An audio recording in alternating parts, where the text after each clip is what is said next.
Баршаларыңызға сәлем достар. Бүгін сіздерге үй жағдайында жасалатын балалардың сүйіп жейтін тәттілерінің бірі барнидің рецептісімен бөлісетін боламын. Міндетті түрде видеоны соңына дейін қараңыздар. Каналыма тіркелмеген болсаңыздар тіркеліп кетуді ұмытпаңыздар. Ең алдымен ыдысымызға 2 жұмыртқамызды жарып саламыз және де үстінен 1 стакан қантымызды салып, жақсылап венчикпен араластырамыз. Қанты ерігенше, аппақ болып көпіргенше жақсылап венчикпен араластырып аламыз. Міне біздің жұмыртқамыз осылай көпіруі тиіс. Енді оның үстінен жарты стакандай сұйық майымызды қосып, жақсылап араластырамыз. Араластырып болғаннан кейін үстінен 1 стакан, яғни 200 граммдай айранымызды қосамыз және де үстінен 1 шай қасық ас содасын қосып, лимонмен гасить етіп жібереміз. Ол міндетті емес. Жақсылап араластырамыз және де үстіне електен өткізілген ұнымызды қосамыз. Ұнымызды барлығын бірден қоспаймыз, аз-аздан бөліп отырып қосатын боламыз. Ұнды 2-ге немесе 3-ге бөліп қосамыз және де міндетті түрде електен өткізіп қосыңыздар. Сол кезде біздің пісірген тәттілеріміз өте керемет болып, көтеріліп, жақсы пісіп шығатын болады. Осылай барлығын бөліп салып, жақсылап араластырып аламыз.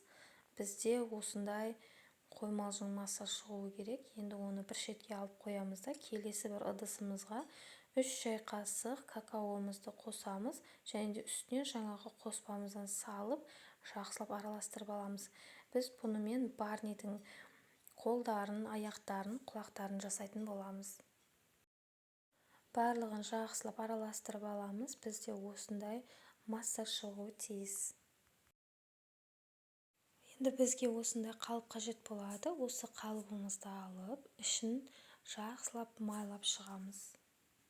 Майлап болғаннан кейін жаңағы какао қосылған массамызды кондитерлік мешокқа салып, аюларымыздың құлағын, қолын, аяқтарын видеода көргендеріңіздей етіп жасап шығамыз.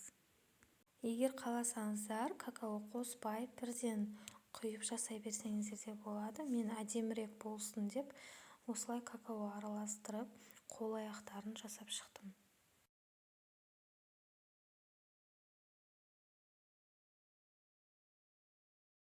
Аяқ қолдарын жасап болғаннан кейін үстінен ақ бисквитімізді құйып шығамыз.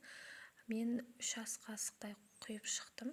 Егер сіздер барнайларыңыз қатты көтеріліп, томпақ болып шыққанын қаласаңыздар, 4 ас қасықтан қоссаңыздар болады. Менде осы салмадан 14 дана барнай шықты.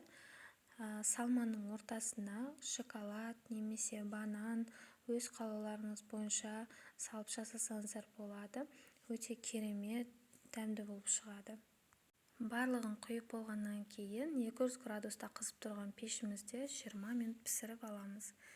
Міне осындай керемет болып шығады. Міндетті түрде осы рецептпен жасап көріңіздер. Балаларыңызды қуантыңыздар, үй іштеріңізге ұнайды деген ойдамын. Өте жұмсақ болып піседі және қолжетімді заттардан жасалады. Егер сіздерге видео ұнаған болса, менің каналыма тіркеліп, лайк басып, комментарий жазып қалдыруды ұмытпаңыздар. Сіздермен болған Фируза, сау болыңыздар.